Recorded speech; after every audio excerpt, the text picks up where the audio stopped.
Keçən dəfə Peyğəmbərlə Yəhudilər arasındakı olan deməli tarixi gerçəkliklərdən danışdıq. Yəni 3 qəbilənin Peyğəmbərlə bağladığı əhddən danışdıq və onların əhdinə vəfa etməməsindən danışdıq. Və bu gün ümumiyyətlə biz Ərəbistan yarımadasında Yəhudiyyət haqqında danışaq ki, yəni bunlar necə oldu ki, Ərəbistan yarımadasında yayıldılar. Yəni bu Yəhudilər. Yadınızda saxlayın, yəni Yəhudiyyət tarixində ən önəmli yerlərdən biri Babildir. Bilirsiniz də, həm Təlmud, həm Tövrat orada yazılır. Bugün əlimizdə olan Talmud yoxdur. Onlara biz gələn bəs Təlmud nədir, Tövrat nədir? Bunların hamısının həm hərfi mən, Təlmud və Tilmiz sözü var Ərəbcə. Yahudilərlə ərəblər axı eyni şeydir, kökdəndir. Samidirlər də bunlar hamısı. Bunların İbri dili ilə ərəb dili eyni kökdəndir. Tilmiz, Təlmud, yəni öyrənmək, şagirdlik, bilgi, yəni bu toplular. Yəni Təlmud sanki Tövratın nə idi? Təfsiridir, şərhidir. Sonradan Lavilər yazıblar. Bilirsiniz də, Yahudilərdə hətta ruhaniyyət özü də, ruhanilik mənsəbi özü də bir qəbiləyə məxsusdur. Lavin oğlanlarına. 12-lərdən birinə məxsusdur. Bir də ki, kahinlər var. Onlar deyirlər, Lavi deyirlər. Onlar Harunun nəslindəndirlər. Harun var da Musa. Musa'nın qardaşı Harun var. Onun nəsli necə oldu? Həmin deyir, Ərəbistanda, yəni Yəməndə, Hicazda olan Yəhudilər, daha da Yəməndə olan Yəhudilər, kahinlər həmin Harunun nəslindəndir deyir. Yəni Peyğəmbər ki bunları sürgün eləyir, bir dəstəsini sürgün eləyir, bir dəstəsini öldürür. Bunlar gedib harda deməli məskunlaşırlar? Xeybərdə. Bilirsiniz, Xeybərdə məskunlaşırlar. Bəni Nəzirdir, Bəni sonra Qaynuqadır, sonra Qari-ül-Vuda Vadi-ül-Qura var. Vadi-ül-Qura. Bir vadidir, orada Yahudilər yaşayırlar. Hardadır onlar? Mədinənin şimal-qərbində yerləşən Vadi-ül-Qura yeri var. Orada çox münbit torpaqlar idi, onlar orada. Bir dənə bunu sizə deyim ki, yəni Həzrəti Musa əleyhissalam bu 12 qəbiləni Sina yarımadasında 40 il bunlar məskunlaşdılar, amma vəd olunmuş torpaqlara bunlar girə bilmədi. Və hətta Musa onun səbəblərini də izah edir ki, niyə girə bilmirsiniz? Quranda da buna işarə var. Və keçən dəfəki sizin dərsinizdə yox, başqa bir dərsdə Qurandan ayələr gətirdim ki, 40 il bunların deməli Sina yarımadasında məhkum olmalarının səbəbləri var. Ki, bunlar sərgərdan olurlar. Quran bunu təsdiq edir. Tövratda da var, Quranda da var. Sonradan Yuşa ibn Nun deməli Yahudiləri, həmin 12 qəbiləni Lavilərlə birlikdə, Lavilər, onlarla birlikdə İsrailə, yəni vəd olmuş torpaqlara aparır. Və orada bunların hər qəbilənin öz işi var. Amma deməli Lavilər nə ticarətlə məşğul ola bilərlər, nə əkinçiliklə məşğul ola bilərlər. Bəs bunların işi nədir? Bunların işi Tövratı nə etmək? Təbliğ etmək. Yəni bunlar yəni İslamda olan deyil, hətta ruhaniyyət deməli silki yoxdur İslamda. O özüdür Yahudiyyətdən, bəzilərin fikrinə görə Yahudiyyətdən gəlir. Çünki Yahudilərdə var idi ruhani təbəqəsi. Lavilərin nəslindən gələnlər 12 oğuldan biri Lavi idi. Onun nəslindən gələnlər ancaq ruhanidirlər. Onlar ancaq yəni Yəhudi dini təbliğ edə bilərlər. Yəni ticarətlə məşğul ola bilməzdilər. Deməli, zərgərliklə məşğul ola bilməzdilər, əkinçiliklə məşğul ola bilməzdilər. Bəs bunlar necə dolanmalıdırlar? Digər tayfadan olanlar bunları dolandırmalıdırlar. Hindistanda da var. Onlar çox dinlərdə var, amma məxsus Yahudilərdə bu qabarıq idi. Bu gün də Yahudilər, yəni onların vəzifəsidir ki, Yəhudi kahinlər ki yoxdur, hahamlar yoxdur. Həmin hahamları neynəsinlər? Maddi cəhətdən onları təmin eləsinlər. İslamda da deyir, bu təbəqə yox idi. Həqiqətən də Peyğəmbərimizin zamanına baxdığımız zaman, sahabə dönəminə baxdığımız zaman ruhaniyyət təbəqəsi zaman-zaman formalaşdı. Haçan? Tabiin dönəmində. Yəni Peyğəmbərdən bir əsr sonra. O yüzden ruhani təbəqəsi kimi yox, üləma təbəqəsi əvvəl formalaşdı. Sonradan bu üləma təbəqəsi özü-özünə ruhani təbəqəsinə çevrildi. Bu da həm xristianlıqdan və yahudilikdən təsirlənmə nəticəsindədir. Əgər İslamın bir tərəfində yahudilik, bir tərəfində xristianlıq olmasaydı, bəlkə də həmin üləma təbəqəsi üləma olaraq qalacaqdı. Ruhani adı daşımayacaqdı, bəlkə də. Çünki həm xristianlıqda deməli rahibilik var, yəni din xidmətçiləri, həm deməli Yahudilikdə din xidmətçilər var, haxamlar. İslamda din xidmətçisi deyilən bir anlayış yoxdur, alimlər var. Alimlər var, sahabələr dövründə din xidmətçisi adlı vardı, yox. Ən uzağı alim deyilirdi. Yəni məsələn sahabələrə deyir ki, bunlar alimdir. Yəni alim sahabələr var, qeyri-alim sahabələr var, əkinçisi olan sahabələr var, çoban sahabə var. İçərisində məsələn Abdullah ibn Məsud alim kimi tanınırdı. Ubey ibn Kəb alim kimi tanınırdı. İbn Abbas alim kimi, İbn Abbas onların hamısından üstün. Alim kimi tanınırdı. Abdullah ibn Ömər alim kimi tanınırdı. Bunlar amma bunlara ruhani deyilmirdi ki. Bunlar ruhanidir. Deyilmirdi. Sonradan bu deməli nə oldu? Formalaşdı. Yahudilikdə də belədir. Həmin 12 təbəqə, 12 deməli qövmdən biri fəqət ruhaniyyət vəzifəsini üzərinə götürmüşdü. Sonradan indi biz gələn bəslərimizdə əgər bizim deməli imkanımız olsa, biz onları izah eləmək üçün vaxtımız olsa, biz 10 qəbilənin hara getdiyi haqqında danışacağıq. 10 qəbilə necə oldu? Yoxa çıxdı. Sonra o 2 qəbilə qaldı. O yəni çünki Süleymandan sonra, Həzrəti Süleymandan sonra Davud dövləti quran Davuddur. Davuddan sonra krallığı quran Davuddur. Davuddan sonra Süleyman gəlir. Həzrəti Süleymandan sonra qısa bir zaman sonra bu deməli İsrail 2 yerə bölünür. Yəhudi padşahlığı bir də İsrail padşahlığı. Yəni cənub tərəf, yəni indiki Qüds və Qüdsdən cənub, yəni İordaniya, sonra Sinay yarımadası var. Bunlar hamısı onun içərisində və deməli Ərəbistanın şimalı. Bunlar daxil idi Yahuda padşahlığına. Kingdom of Jude. Yəni Yəhudi padşahlığı. Paytaxtı da Qüds idi, Beytül-Müqəddəs, Yeruşalim, Yeruşalam və ya Salam. Yəni onun da müxtəlif izahları var ki, yəni bu hansı kökdən gəlir? Ur-Şalam da deyirlər. Və Ur əslində nə deməkdir? Ur bəzilərdəki yer deməkdir, məskən deməkdir. Şalam da ki, yəni salamat, sülh olan yer, əmin-amanlıq olan yer. Bir mənası budur. Bir mənası da ki, yox, bu Kənanilər bu adı gətiriblər o vaxt Sami tayfalarından. Çünki Yahudilərdən qabaq burada Kənanilər yaşayıblar. Filistinlilər yaşayıblar onlardan da qabaq. Bunlar gətirib. Amma yuxarı tərəf İsrail padşahlığı isə Samariya şəhəri vardı, Samariya. Onun paytaxtı Samariya idi. Həmin 10 qəbilə deməli yuxarıda qaldı. Aşağıda səhv etmirəmsə Yahudanın övladları ilə Benyaminin övladları. Səhv etmirəmsə Benyamin deyil. Dəqiq bilmirəm. Amma Yahuda dəqiqdir. Yahudanın övladları ilə Benyaminin övladları qaldı aşağı deməli krallıqda. O 10 qəbilə hara getdi məlum deyil. Bu krallıqda yəni eramızdan əvvəl 586-cı ilə qədər davam edir. Ondan sonra Buxtənnəsər, yəni Noxodonosor gəlir, onları deməli yandırır.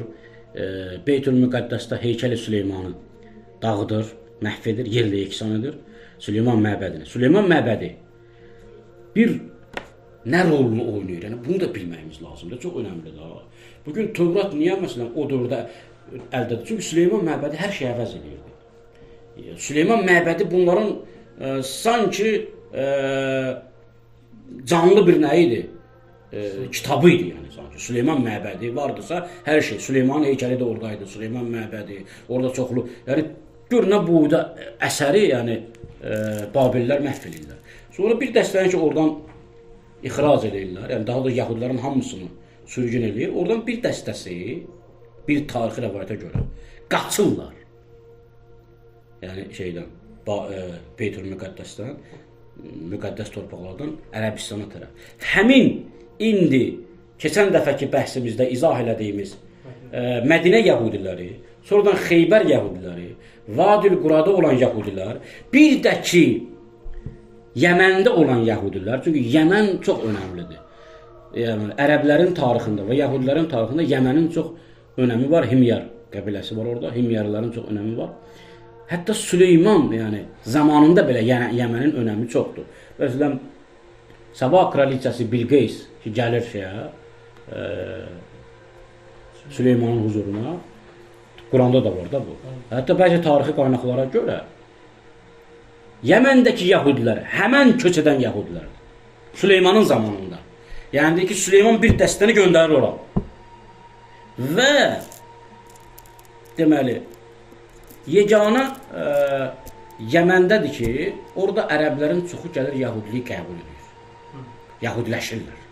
Ona görə tarixdə belə bir ifadə var. Ərəbləşmiş yəhudilər və yəhudiləşmiş ərəblər. ərəbləşmiş yəhudilər, hətta Həzrəc və Oğuz qəbilələri yoxdur. Onların belə əslində yəhudi olduğu haqqında fikirlər var. Nə ənsar. Yəni Mədinə müsəlmanları yoxdur. Yəni onlar ki, peyğəmbərə kömək edirlər.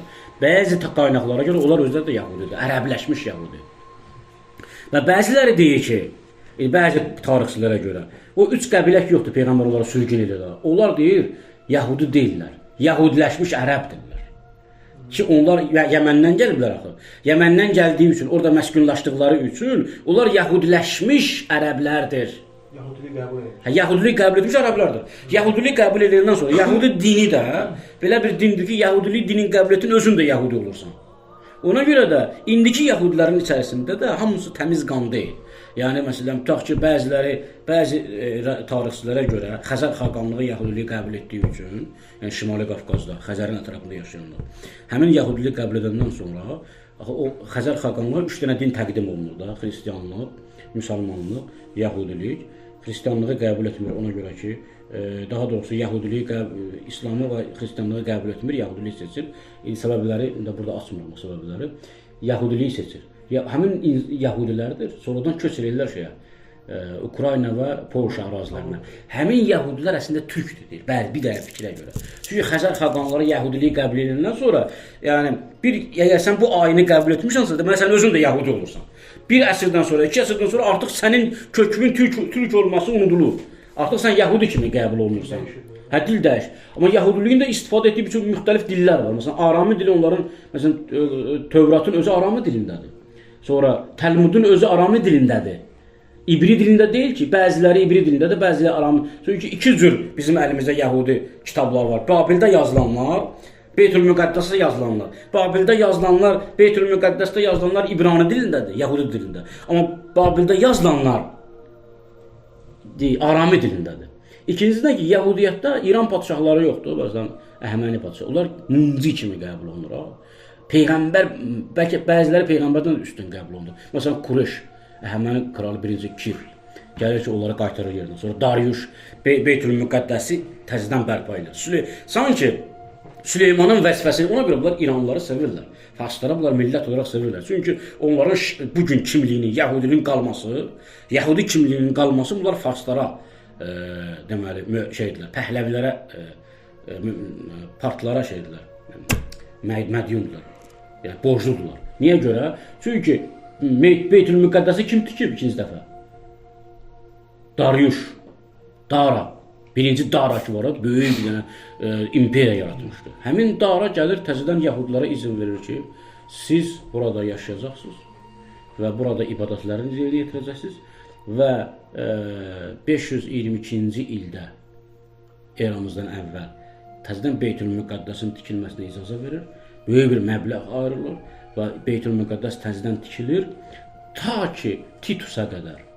Titus, yəni Roma imperatoru Titus 70-ci ildə, eramızın 70-ci ilində Beytül-Müqəddəsi dağıdır. Niyə görə? Çünki yahudilər deməli üsyan qaldırmışlar 2 dəfə, 3 dəfə Romalılara qarşı gəlir, 2-ci dəfə Beytül-Müqəddəsi dağıdır. Ondan sonra daha Beytül-Müqəddəs, yəni ta müsəlmanlara qədər, yəni həmin məbəd, Süleyman məbədi tikilmir. 2 dəfə tikilib də. Bir dəfə Süleymanın dövründə, 2-ci dəfə Dariuş, deməli Əhəməni hökmdarı Dariuş tikib, onlara kömək edib. 3-cü dəfə ki, dağıdılır, yəni Titus tərəfindən, sonra artıq tikilmir. Sonradan ki, o bir dənə divar qalır, ağlama divarı. Həmin divar Süleymanın tikdiyi divar deyil. Həmin 2-ci dəfə Daranın tikdiyi divardır, o ağlama divarı. O da nədən ibarətdir? Yəni o divarda, o divarın altında deyirlər, həmin Musanın sandığı yoxdur, tabut. Orada da deyir, o müqəddəs qanunlar, 2 dənə lövhə ki yoxdur, Musaya nazil olur. İndi bunlar özləri də qəbul edir ki, Tövrat Musaya nazil olan deyil. Musaya həmin 10 dənə qanun nazil olmuşdur. Bu sonrakılar şifahi olaraq Musanın dedikləridir, sonradan bunlar nə ediblər? Həmin sonradan kitab alınır, Tövrat alınır. 5 dənə hissədən ibarətdir özdə. Birincisi Sifri Peydayəşdir. Yəni 6 gündə yaradılma. Əfsanələrlə doludur. Məsələn, bax, 18-ci əsrə qədər bunlar hamısına etiqad, inanırdılar, etiqad edirlər. 18-ci əsrdə Avropada Yunan yəhudi əsilli bir alim, mütəfəkkir çıxdı Almaniyada. adı Moses Mandelas'dan. Moses Mandelas. Gəldi, Yahudi dinində reform yarattı. Necə ki, xristianlıqda Martin Luther reform yaradır. O da reform yarattı ki, dedi ki, Tövratın qanunlarını tətbiq eləyə bilmərik. Tövratın qanunlarını tətbiq eləyə bilmərik. Çünki Tövratın qanunlarında var, yandırmaq, öldürmək, məhv eləmək, hətta deyir ki, binaları dağıdın, yox eləyin. Sonra Tövratın məsələn qanunlarının içərisində şənbə günü heç vaxt deməli nə iş görmək olar. Hətta deyir ki, şənbə günü, Şubat günü də, Şubat günü. Şubat günü onlar üçün yəni tətildir. Tətil günü. Niyə görə? Çünki Allah istirahət edir. Elohim, yəni Rəbb və yaxud da Yahuva, özdə bilirsiniz Yahuvanı kim desə adını kim desə ölmə məhkumdur. Haşim deyirlər, Haşim. Haşim sözündə mənası ha, əlif lamı bildirir. Əl, yəni İngilis dilində the. The yəni the, yəni artikel. Müəyyən artikel. Ha yəni Haşim yəni bu isim. Yahuvanı yalnız qeyri-ərəblər, qeyri-yəhudilər işlədirlər. Onlara görə Yahuva adı o qədər müqəddəsdir ki, və yalnız Yahudilərin Allahıdır. O qədər müqəddəsdir ki, onun adını kim çəkərsə, o ölmə məhkumdur. Və yəni Tövratdakı olan qanunlara baxdığımız zaman, biraz haşiyə çıxın bundan, biz indi hələ Ərəbistan Yahudilərindən danışırıq. O da gələn bəstədə bunu izah edəcək. Bunu haşiyə olaraq deyim ki, yadınızda qalsın. Baxın, deyir ki, Həzrəti Musanın zamanında Yahudi bir qadın Misirli bir kişidən oğlu olur. Tövratda var bu. Yəni, Yahudi qadının Misirli oğlu Haşimə qarşı mürtədd olur. Haşim yəni Allah, həmin Yahuva. Yahuvaya qarşı nə edir? Mürtədd olur, mürtəddini elan edir. Və Musa həmin cavanı tapıb huzura gətirməyə əmr edir. Musanın huzuruna gətirirlər, Həzrəti Musanın huzuruna. Musa həmin cavanı tövbə etdirmədən diri-diri canlı otda, yəni yanar otda yandırır. Və deyir ki, kim deməli Yahudilik dinində mürtədd olarsa, kim Haşimə qarşı, Haşim yəni o isim, Şimdəki yəni isim, ərəb dilində, eyni kökdən daxil bu dillər. Haşim yəni o isim. Yəni Allah ismi əzəm demirlər bizdə. Deyir Allahın ismi əzəmi. Həmin onlarda da var da o məsələ. Ona görə bəzi şərqşünaslar deyirlər ki, İslam dininin qanunları Yahudilikdən kopyadır. Məsələn necə? Deyirlər özdə Şiə daha yaxındır Yahudilərə görə. Niyə görə? Məsələn, yəni Tövratın bir kitabı, Lavilərin kitabı, Lavi kitabında, Sifr-i Laviyan, yəni qanunları yazanlar, orada hansı şeyləri Həzrəti Musa halal edib, hansı şeyləri haram edib, onları bir-bir bəyan edir. Məsələn, dəniz məhsullarına gəldiyimiz zaman deyir ki, dəniz məhsullarını yemək halaldır, amma o balıqları yemək halaldır ki, onların üzərində pul olsun, pulcuq olsun. Eynən Şiə etiqadı. Şiə etiqadına görə də dəniz məhsullarında, yəni əksər müştəhidlər belə deyirlər ki, dəniz məhsullarının, balıqlarından onu yemək olar ki, onların üzərində pul olsun. Və yaxud da ki, Quranda ki, ənamı izah edir, yəni ev heyvanları hansıları, daha doğrusu ənam yəni yeyilə biləcək, ətindən istifadə edə biləcəyimiz heyvanlar. Ona görə Quranlılar durub deyirlər ki, hər heyvanın ətini yemək olar. Niyə görə? Çünki Allah Quranda haram etmir. Allah ənam ifadəsini işlədir. Deyir, bunlardan yeməlisiz. Ənam nədir? Deyir, 8 cüt heyvan. Amma Tövratda adları belə var. Məsələn, deyir ki, cüt dırnaqlı olub, buynuzu olanlar, qoyun, keçi, inək, maral, cüyür, bir-bir adlarını çəkir. Yox, dəvəni deyil, icazə vermirlər. Dəvə istisnadır olardı. Dəvə səhv etmirəmsə, mən onlara baxmışam Tövrat. Dəvə deyəsən istisnadır. Sonra quşlardan leş yeyənlər istisnadır. Məsələn, amma bugün Quranlar deyir ki, quşlar haqqında hamısını yeyə bilərsiniz. Amma Tövratda nə yazılır? Deyir, leş yeyənlər istisnadır. Məsələn, Peyğəmbərin sünnəsini inkar edənlər belə deyirlər ki, bəs deyirsən Peyğəmbər hardan bildi bu hökmləri? Quranda deyir ki, keçmiş ümmətlərdə vardı, Yahudilərdə vardı. Əgər belə deyirsinizsə, Tövratın özündə bütün quşlar haramdır. Məsələn, caynağı olan quşlar, vəhşi dırnaqları, dimdikləri olan quşlar, leş yeyənlər, bunlar haramdır. Hətta adlarını belə çəkir. Qarğaların bütün növləridir haramdır Tövratda. Sonra leylək haramdır, leylək haramdır Tövratda. Sonra bayquş haramdır Tövratda. Bir neçələrə quş istisna olmaqla Digər quşların hamısı haramdır. Deyir, bunlar leş yeyirlər. Bunlar icazəli deyil. Və bunlar məsələn sonra Tövratın qanunlarından biri də bundan ibarət ki, riba haramdır. Hətta deyirlər ki, İslamda riba niyə haramdır? Çünki Tövratdan dil götürülür. Şərqşünaslar belə deyir ha. Çünki deyirlər ki, Tövratda haram o. Amma deyir, Tövratda belədir də. Tövratda deyir ki, yalnız Yahudilərə haramdır faiz vermək. Yahudilərdən qeyrilərinə haram deyil. Sən faiz verə bilərsən. Amma İslama görə yox. İslama görə həm müsəlmana, həm qeyri-müsəlmana faiz vermək icazəli deyil. Məsələn, bir də murdarı yemək. Tövratın qanunlarındadır. Murdarı yemək olmaz. Amma o 10 qanun ki, mən sizə izah edəcəm, Musaya nazil olmuşdur. Onlar ayrıdır. Onları biz keçəcəyik. Yəni 10 dana qanunu Musaya Allah nazil tabletdə, lövhədə. O lövhələri Musa vurur, sındırır qəzəbindən. Niyə? Çünki bunlar Musa gedir Sinan dağında 40 gün Allahla inzivaya çəkilir. Allah ona hökmləri göndərir. Gəlir görür ki, qövmü Haruna tabe olmuyor. Qurana görə belədir. Tövrata görə o da başqa cür izah olunur. Qurana görə Həzrəti Harun deyir ki, anamın oğlu. Yəbnə ummi, məni niyə günahlandırırsan? Bunlar mənə tabe olmadılar. Amma Tövrata görə deyir ki, Harun özü onları azdırdı. Baxın nəfər, bəli. Tövratdadır, Harun onları özü azdırdı. İslama görə Samiri azdırır, amma Tövrata görə Harun azdırır. Bəs ona görə Tövrata görə deməli, Musa Harunu götürür, qaldırır, vurur yerə qəzəbindən. Amma Quranda görə saqqalından çəkir biraz. Yəni biraz Quran yumuşaqlaşdırdı elə bir məsələni. Yəni Tövratda olan məsələlərin hamısını neyinir? Yumuşaq şəkildə biraz çatdırır ki, yox, yerə yıxmadı, amma saqqalından çəkdi. Və ya Harunu aldatmırdı, Samiri aldatmışdı. Yəni 40 gün o inziva, 2 dəfə inzivaya çəkilmək var. Orada çox məsələlər yatır. Yəni Həzrəti Musa qayıdır, görür ki, bunların sirəşdində, təbiətində bütpərəstlik var da deməli. Bunlar həmin mühitdə böyüyüblər. Keçən dəfə izah elədim. Misirdə bunlar neyin çox Allahlı olurlar. Ona görə hara gedirlər, harda deməli büt görürlər, deyir bizim üçün də bundan düzəldir. Musa onu da. Hə. Musa deyir. Orada deyir ki, Musa Tövrat deyir ki, Harun bunları azdırdı deyir. Və Musa gəlir Haruna qəzəblənir. Sonra deyir ki, qanunlardan biri də ki, deyir, yeyəcəklərdən Tövrata görə leşdir. Leş olmaz. Ölü olmaz. Amma sən yeyə bilməzsən. Qeyri-Yahudiyə sata bilərsən.